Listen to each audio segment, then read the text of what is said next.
Con orgullo vamos a presentar a nuestro invitado del día de hoy, el doctor Salvador Ramos. Él es expresidente de la Cámara Contenciosa de la Junta Central Electoral y secretario nacional electoral del Partido Revolucionario Moderno. ¿Qué tal, doctor? ¿Cómo le va? ¿Cómo está usted? Bienvenido. Muy bien. Buenos días. ¿Cómo están ustedes? Bien.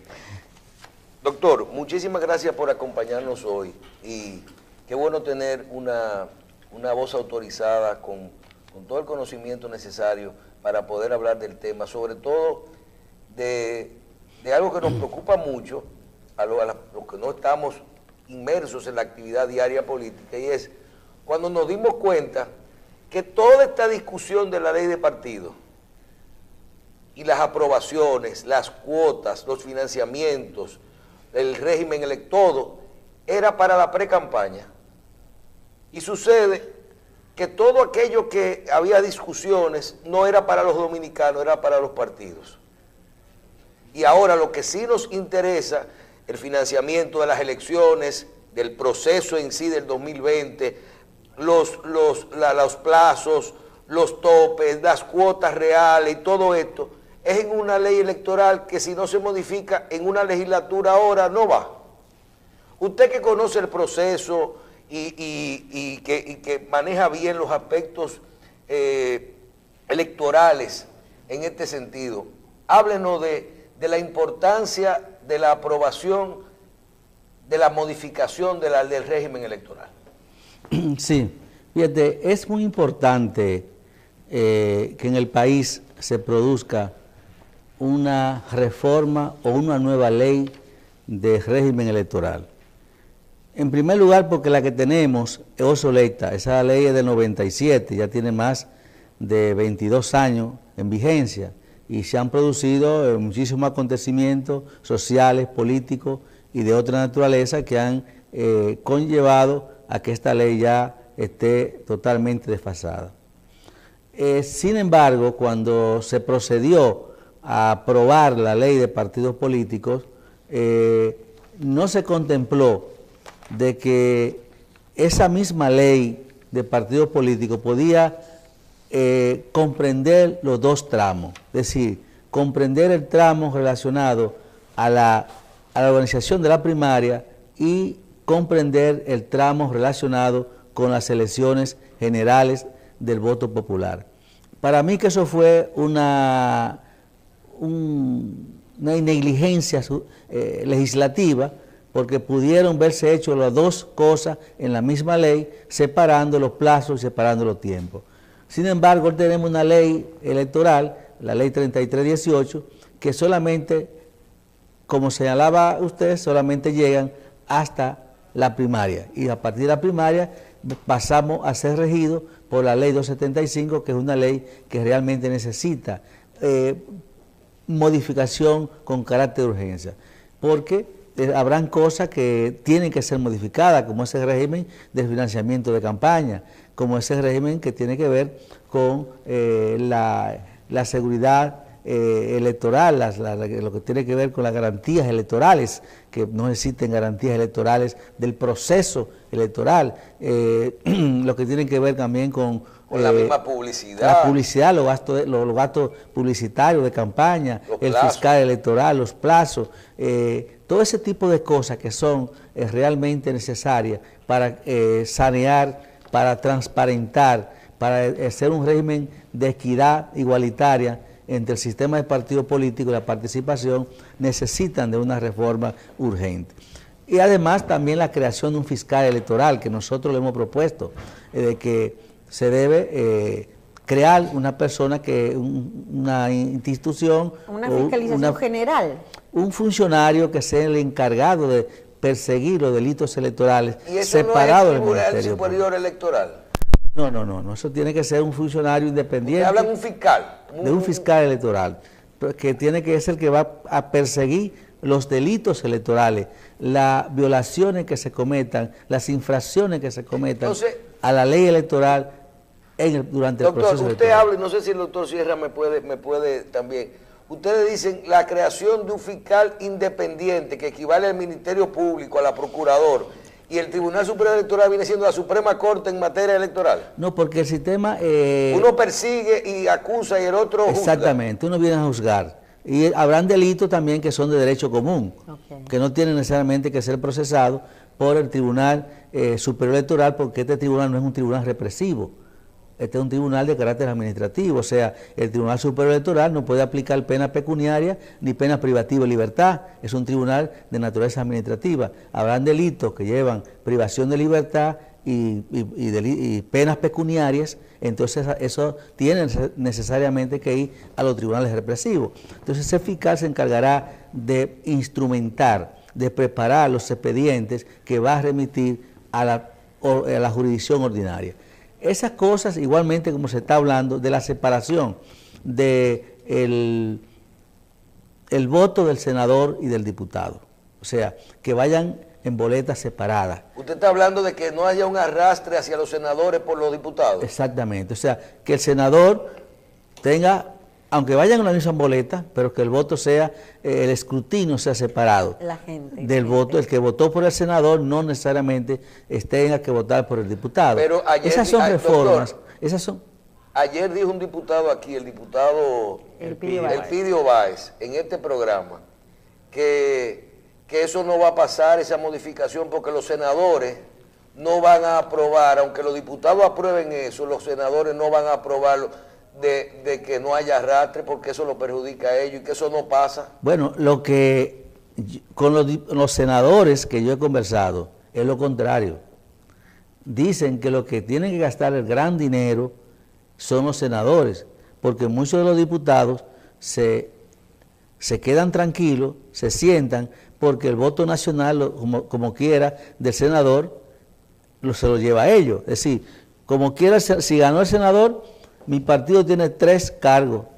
Entonces lo que tratan es de conseguir un no voto pequeño en el voto preferencial para ellos tener el orden de preferencia en la boleta de su partido, pero no se lanzan a buscar el universo del voto nacional, que es el que realmente da el escaño y es el que realmente produce que gane el partido el cargo de senador en esa provincia. Entonces los senadores, muchos me han comentado que están de acuerdo que se separe la boleta en cuanto al voto del diputado y cuanto al voto de senador, el voto de la circunscripción electoral para diputados y el voto de la circunscripción provincial para el senador. Oye, entonces, ¿qué ha pasado? Porque ese voto de arrastre está cimentado en una ley, ¿verdad? Y se viene discutiendo desde hace mucho tiempo que el ciudadano tenga el derecho a votar por un diputado, mas no así arrastrar al senador. No existe realmente, aunque usted acaba de decir que un senador le dijo eso, no existe realmente... No, varios senadores, varios. Existe realmente una contradicción, porque mire, para ser senador es la ley del menor esfuerzo, para ser diputado es la ley del mayor esfuerzo. El diputado tiene que salir a buscar las personas, pero cuando se vota por el diputado, arrastra al senador. ¿No será que realmente existe un choque ahí y no permite, cuando la ley pasa a la Cámara de Diputados, al Senado no aprobarla? Hay una mala comprensión de eso. ¿Cómo se calculan los escaños? A ver. Los escaños no se calculan por el voto del diputado, es por el voto del senador. Y si el senador no sale, el partido no tiene escaño. Okay. Entonces prácticamente para que el diputado pueda salir, tiene que el senador, el partido, ganar la provincia. Es decir, pero... O sea, que si no se calcula en función de los votos que tiene el diputado. El diputado aporta un voto preferencial y se le suma también al voto nacional, porque existe un voto preferencial y un voto nacional. Y el voto nacional, que es el que da la candidatura a senador, es diferente al voto preferencial. ¿Te comprende? Entonces hay que sacar senador para poder sacar escaño. Si no se saca el senador, fíjense, imagínense ustedes, cada vez que un partido pierde la senaduría, ¿cuántos de senadores saca en esa provincia? Uno o no saca nada. Cuando gana la senaduría, ¿cuánto se queda? Con la mayoría de los diputados. Pero claro, es que debe ser así. Porque el voto nacional es que le da la suma de los escaños que ese partido obtiene en ese proceso eleccionario. Doctor, cuando usted estuvo en la Junta Central Electoral, estaba dividida la Junta Central en dos cámaras, ¿verdad? Administrativa y contenciosa. Sí, al final, porque yo estuve del 98 hasta el 2006 y tuve un periodo que la Junta tenía las dos funciones, era contenciosa y era administrativa. Correcto. Y en el 2006 la dividieron para las funciones contenciosas y la administrativa, pero existía un pleno que ejercía la labor de fiscalización de ambas actividades. ¿Qué pasó? ¿Cuál fue el criterio que primó para quitar la parte contenciosa de la Junta Central? Es decir, ya solamente usted se va a encargar de la parte administrativa y lo contencioso va a pasar ahora a una institución que se llama tribunal. ¿Qué fue lo que primó para quitarle esa función contenciosa a la Junta? Mira, lo que somos mayorcitos de la edad de nosotros, conocemos que en el 2002 hubo una crisis por la elección de la Junta Central Electoral, de que solamente una fuerza política participó en la selección de los miembros, y hubo una situación también de presión para que el presidente de ese momento, que era Morel Celda, saliera de la Junta. Entonces las fuerzas políticas organizadas decidieron separar en tres instancias el tribunal: una instancia administrativa, una instancia contenciosa y una instancia, diríamos, que es el pleno, que era una gerencia general, pero con unas funciones limitadas. Y se acogieron al sistema de que el que administra el proceso no puede juzgar el proceso, que son una tesis que se ha sustentado en el derecho constitucional electoral, ya que se podía separar. Y de eso fue la razón de las causas de que se motivaron. Luego, en el proceso del la reforma constitucional del 2010, pues esa reforma que se hizo a la ley electoral en el 2002, a principios del 2003, pues entonces se llevó a la reforma de la Constitución, y hoy tenemos que ya el Tribunal Superior Electoral es un órgano de carácter constitucional para los fines de la administración de los procesos electorales. Forma parte del sistema electoral dominicano, que está separado. Pero ese Tribunal Electoral le está pidiendo ahora al Poder Legislativo que divida las juntas centrales electorales en dos, en administrativo y contencioso. No, y que lo hagan, esa era mi pregunta, y que lo hagan, y se rechazó que lo hicieran individual en todas las juntas del país. Fíjese, es una pretensión del Tribunal Superior Electoral de que la separen las juntas electorales en la función administrativa y la función contenciosa. Pero yo entiendo que para este momento, ese proceso no va a prosperar, en función de que el trabajo de las juntas electorales solamente se activa para la época electoral. Las juntas electorales durante esta etapa están muertas, las juntas electorales, no tienen función. Entonces tú vas a crear otras estructuras para también tener poca operatividad, y generando un gasto presupuestal para el Estado. Es decir, no creo que en estos momentos, quizá cuando se desarrolle más, cuando se fortalezcan más las instituciones, se podrían separar las funciones administrativas de las funciones contenciosas. Pero en esta etapa, ya estamos a víspera de unas elecciones, lo que procede es que continuar con el sistema como realmente está operando. Doctor, en la aprobación de la ley de partidos, vimos cómo ocurrió al final una negociación con lo de abierta y cerrada y todo esto, e inclusive el Partido Revolucionario Moderno participó y se logró un acuerdo. Haciendo un ejercicio de que se apruebe la ley de modificación electoral, de la modificación a la ley electoral, dentro de esta legislatura, o como decíamos ayer, o a principio de la próxima legislatura, pero de inmediato, y que se pueda aplicar tanto la ley de partido como la modificación hacia los comicios del 2020. ¿Se siente cómodo el PRM con el proyecto de modificación a la ley de partido de electoral, que ya lo conoce? O sea, el 99% ya está consensuado entre los partidos. la ley de partido que hay aprobada y las autoridades vigentes para ir a un proceso sintiéndose bien, tranquilo en el 2020? Mira, sobre todo con esas autoridades. Me ha planteado 3 elementos. Un elemento es la ley de partidos políticos, la 3318. Nosotros entendemos que esta ley no es la mejor ley, pero que sí vino a llenar un vacío que no existía para el régimen del sistema de partidos políticos. Porque independientemente de todo, el sistema de partidos políticos en nuestro país es un caos, es un desorden. Los que militamos en los partidos políticos no queremos reconocer eso. No queremos ponernos de espalda al sol. Pero realmente el sistema de partidos políticos necesitaba de una organización externa, algo que realmente lo controlara, que lo fiscalizara, que lo supervisara.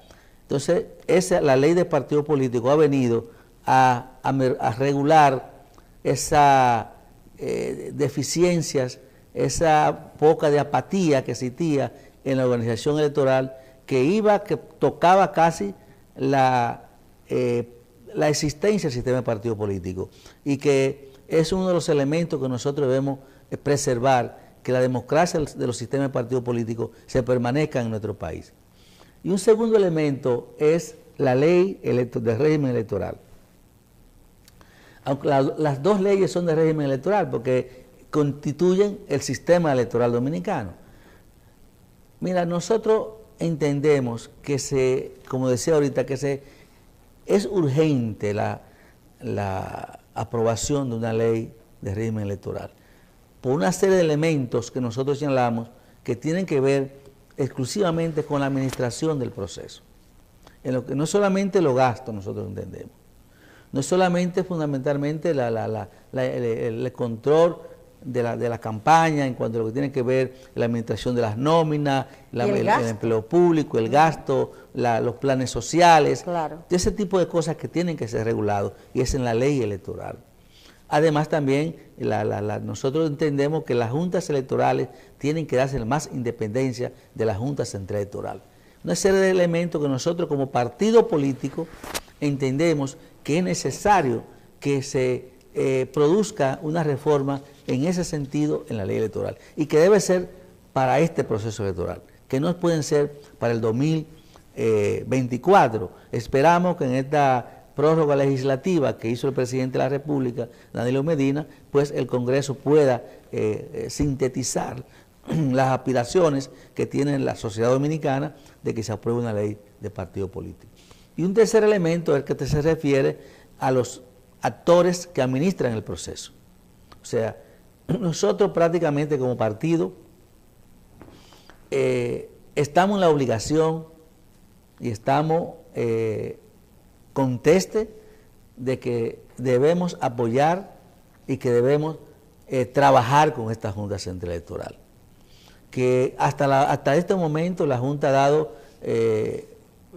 un mensaje, ha enviado señales de que quiere administrar un proceso con transparencia, con equidad, igualdad de condiciones. Mientras la Junta Central Electoral esté enviando esas señales, mientras la Junta Central Electoral, los actores que tienen que administrar el proceso, esté enviando ese nivel de confianza hacia los actores del sistema de partido político, nosotros como partido, como PRM, no tenemos por qué declarar una guerra que realmente no es necesaria. Y lo que debemos hacer es fortalecer que este proceso de confianza que han enviado los miembros de la Junta Central Electoral se fortalezca, y nosotros lo acompañemos a que el proceso sea lo más transparente, lo más seguro y lo más diáfano para fortalecimiento de la democracia. Sabemos que este proceso para ellos es complejo, porque van a administrar 3 procesos y quizá un cuarto puede ser. Van a administrar la primaria, van a administrar las congresuales, las municipales, y las congresuales y presidenciales, y si hay una segunda vuelta, habría que administrar la segunda vuelta. Es decir, que en un tiempo, en menos de un año, ellos tendrán que administrar 3 o 4 procesos electorales con mucha complejidad. 4 si hay 2 vueltas. Sí, 4 si hay 2 vueltas. Con mucha complejidad, y mucha inversión de recursos y mucho tiempo y mucho esfuerzo. Por tanto, lo que ellos necesitan es que nosotros, el sistema de partido político, lo ayudemos al desarrollar esas tareas. No podemos dejar de aprovechar la presencia del doctor para tratar un tema que es de voz populi en el país.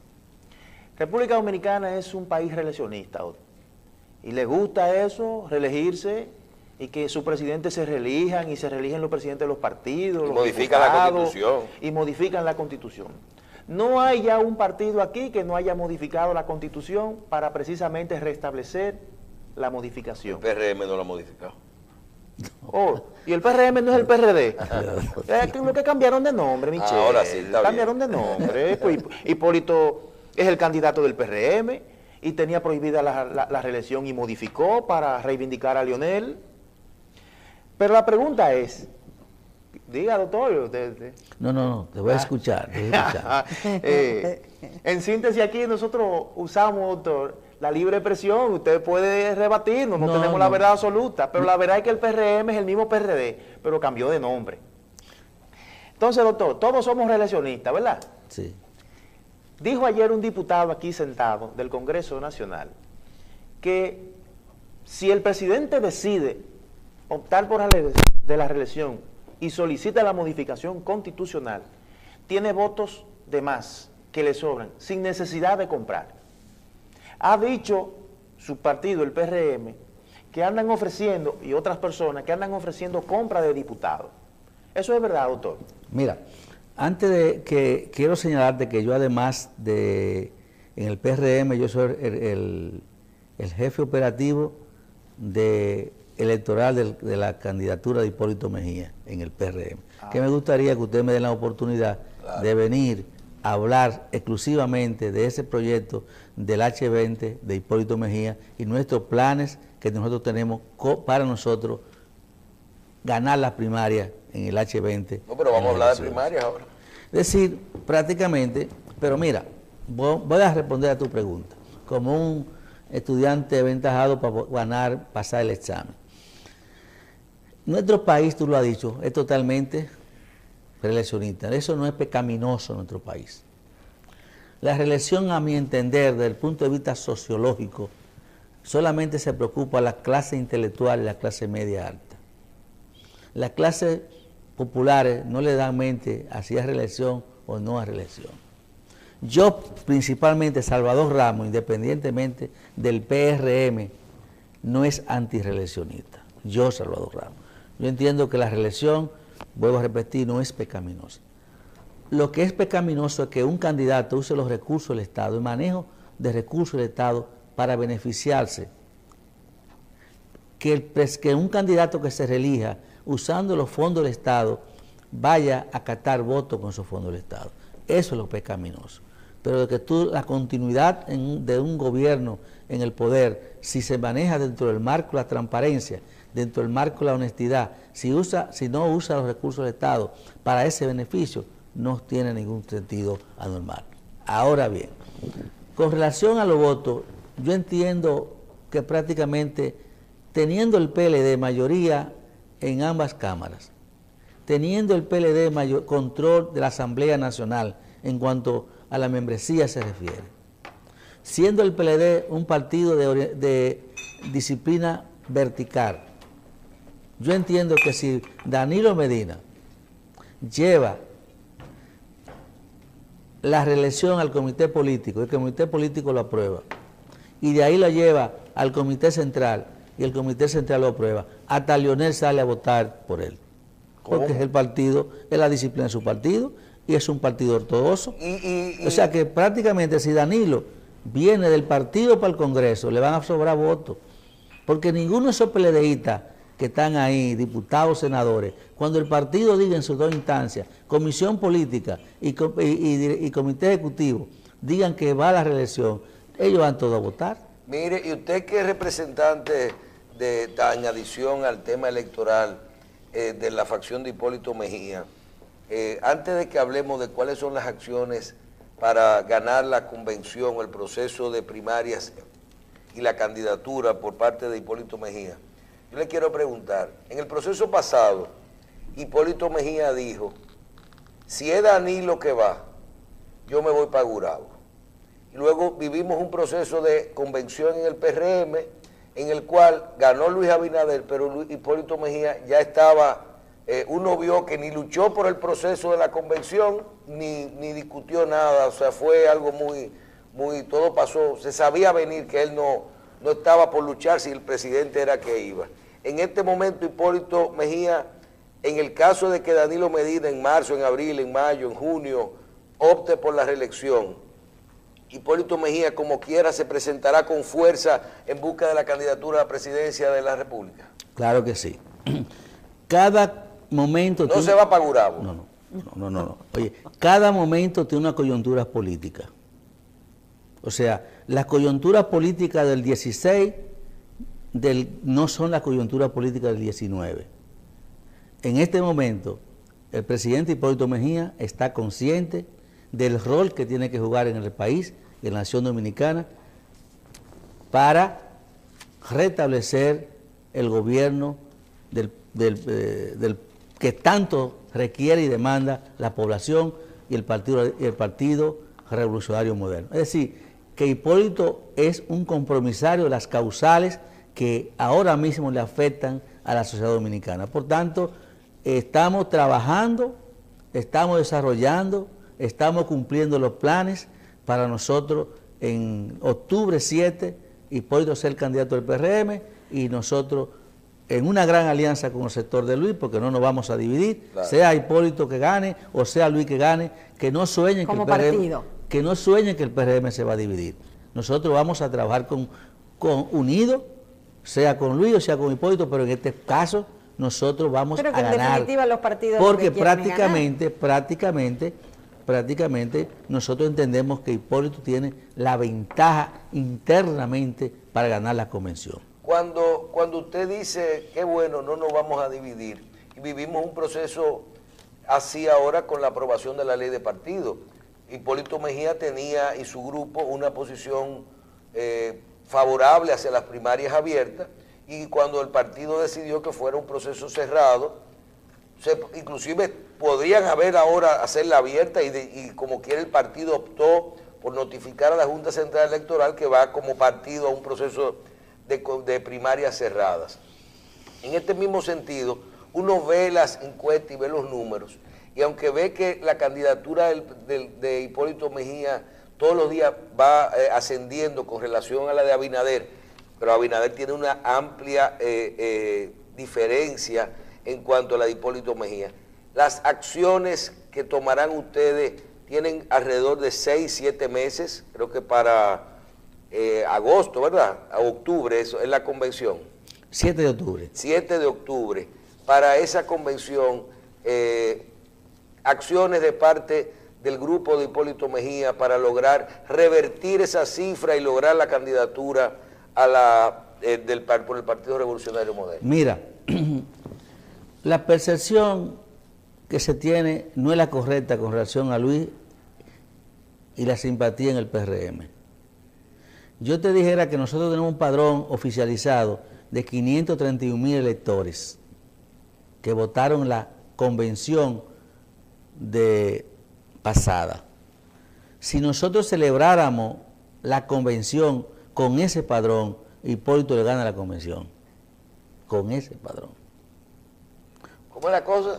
Te reitero. 531,000. Nosotros tenemos un padrón que depositamos en la Junta, sí, con el cual celebramos la convención de 531,000 electores del PRM, inscritos en el PRM. Si nosotros celebráramos la convención hoy con esos 531,000, nosotros ganamos la convención, y Hipólito le gana la convención a Luis. O sea, porque hay dos cosas. Una cosa es la percepción que se maneja fuera del partido y una cosa es la percepción que se maneja internamente en la estructura del PRM. Y cuando las firmas encuestadoras encuestan, no encuestan a los PRMistas, encuestan al universo, y muchas veces son encuestas que no entonces tienen... dentro del universo Luis podría tener una percepción mayor Y entonces ustedes querían elecciones abiertas porque decían que... Bueno, pero ahí es que está la dicotomía. Ahí es que está la dicotomía. Si Luis se siente con tanta simpatía, si Luis se siente ser el candidato de mayor simpatía, ¿por qué se opone a la primaria abierta? Debió haber llamado a la primaria abierta porque era más cómodo derrotar a Hipólito. Ah, no. El que ha defendido la democracia abierta es Hipólito Mejía y la sigue defendiendo porque Hipólito es un gran demócrata y los esfuerzos y el trabajo que Hipólito hace siempre para beneficiar al país y a la nación dominicana. No tiene ese interés momentáneo, ese interés de política coyuntural que se reflejan en muchos candidatos. No hay duda de que las primarias abiertas son más democráticas que la primaria cerrada. Y hay una lucha de criterio, una división de criterio entre dos dirigentes del partido. Ahora, doctor, supóngase que sí. Yo soy de los que creo que todo el mundo merece aspirar y llegar a la posición que entienda. Ahora, ¿qué le va a ofrecer, qué le ofrece el presidente Hipólito Mejía a este país para que el país olvide el criterio del relevo generacional y opte de nuevo por un presidente que tiene cerca de los 70 años, ¿verdad? 71 años. O experiencia. ¿Hipólito Mejía? Sí. 76. Hipólito Mejía tendría 80 años en el 2020. No, Tiene 76 años. 76. Para el 2020 tendría 80. cerca de 80 años. No. Entonces, no vamos a pelear por 2 años, porque 76, 77 eso es lo mismo. bien, 75. Yo Pero tiene 77, va a cumplir 77 en abril. En ese periodo cumpliría los 80, pero Hipólito tiene edad de 76 ahora. Además, Tiene 76. ¿Qué nos ofrece el presidente Hipólito Mejía para que jóvenes puedan votar, creer un proyecto político del presidente Mira, Hipólito? el problema social no es un problema biológico. La edad biológica no está nada vinculada a la concepción social de la vida. Tú puedes ser biológicamente joven y tener un pensamiento viejo y atrasado. Y puedes ser una persona vieja con un pensamiento nuevo y renovador. Eso es filosofía, doctor. No es filosofía y realidad, porque la política es filosofía y realidad. En el caso de Hipólito Mejía, Hipólito es un hombre con edad, pero tiene experiencia y visión social y sabe lo que hay que hacer. Esa visión social lo compromete también con la juventud, las mujeres, los productores, los campesinos y con todos los sectores activos de la sociedad, con los cambios que requiere la sociedad dominicana. Por tanto, nosotros no podemos ver el aspecto biológico de una persona. Aquí hay muchas personas que son biológicamente adultas, pero su pensamiento es lúcido, de una lucidez increíble. Claro. Y tiene aquí el joven que da pena verlo pensando, pena verlo hablando. Entonces yo entiendo que Hipólito tiene esa virtud, ese señor con esa madurez biológica, con una madurez social, y que el pueblo dominicano tiene muchísimo que dar, muchísimas cosas que aportar y experiencia que hacer para resolver las grandes crisis que atraviesa el país en estos momentos, en la seguridad social, el desempleo, la salud, la falta de la delincuencia, ese sistema de corrupción, todos esos elementos fundamentalmente. Hipólito tiene la experiencia, la visión y la concepción de cambio de la vida. A mí me hubiese gustado, doctor, preguntarle en persona al presidente Hipólito Mejía, sentado en esa silla ahí, diciéndole, presidente, ¿usted cree en el relevo generacional? Sí, él cree. Si él cree, entonces, ¿por qué no le damos paso al relevo generacional? Porque el relevo generacional no es un decreto. El decreto es una concepción. ¿Cómo así? No, porque tú no puedes decretarme a mí o a un muchacho que te genere, porque la política es producto de un liderazgo y de una construcción. Claro. Y si tú no tienes un espacio social ganado en la sociedad, ¿cómo a ti te van a decretar? ¿Cómo tú puedes llamar a un joven, venga usted, reléveme? No, ese relevo tiene es producto de surgir de una legitimidad social que tú la vayas construyendo. Y si tú no has ido construyendo esa legitimidad social, no, porque al Estado no se va a improvisar. El Estado es como una fábrica, una empresa. Tú no puedes poner a administrar a una persona sin experiencia.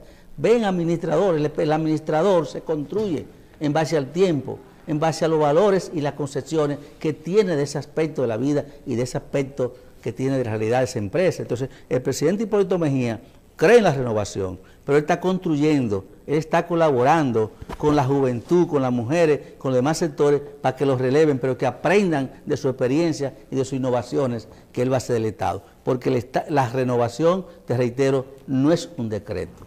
Usted que tiene una maestría en PLDismo, porque vimos que nos dice que se van a poner de acuerdo en el PLD con relación a la candidatura o a la reelección o no, si es aprobada o no. Y también da una declaración importantísima de parte para todos los PRMistas que garantiza, dice que el PRM se mantendrá unido, gane quien gane el proceso de primarias de este partido. En el caso de cualquiera de los dos sea el candidato del PRM, ¿quién usted entiende que se gana mejor? ¿Al presidente Medina con un tercer periodo deteriorado, con más, un poquito más, el mismo partido, el mismo gabinete, pero un poco más deteriorado, con más logros, con más obras, y con el manejo del gobierno, o a un Leonel Fernández, porque todo está girando ya en base a 4 personas en el panorama electoral? Danilo, Leonel, Hipólito y Luis. Ahí está cerrado el asunto. ¿Qué usted opina? Mira, en la estrategia política del PRM ha trabajado para sacar del gobierno al PLD. No, la estrategia no está dirigida a Danilo ni a Leonel, sino al partido. Por tanto, engloba que esa estrategia, sea quien sea, se va a trabajar para que el PLD salga del Palacio Nacional en el 2020. No podemos decirnos que nos vamos a fácil con Leonel o que nos vamos a fácil con Danilo, porque en definitiva ellos van a estar unidos y van a unificar esfuerzos para mantener el gobierno, porque le interesa mantener el gobierno, y además porque el gobierno no se entrega fácilmente. Entonces nosotros como PRM, nuestra estrategia es enfocar a un partido, no a hombres, porque si creemos, nos ponemos a dividir, que Leonel es más fácil, que Danilo es más difícil, entonces si se da eso, entonces nosotros segregamos nuestra propia fuerza. Nuestra lucha es contra el PLD y el gobierno que ha ejercido el PLD durante estos últimos 16 años, que ha sido de deterioro, de fracaso y de atropello en sentido general a la población dominicana. Bien. Doctor, muchísimas gracias. Vamos a de vez en cuando hacer algunos programas de aquí a las primarias, a uno ve cómo va avanzando todo este proceso dentro del PRM y dentro de la candidatura de Hipólito Mejía. Cuando gusten. Muchísimas gracias. Gracias a ustedes. Muchas gracias le damos al doctor Salvador Ramos, expresidente de la Cámara Contenciosa de la Junta Central Electoral y secretario nacional electoral del Partido Revolucionario Moderno.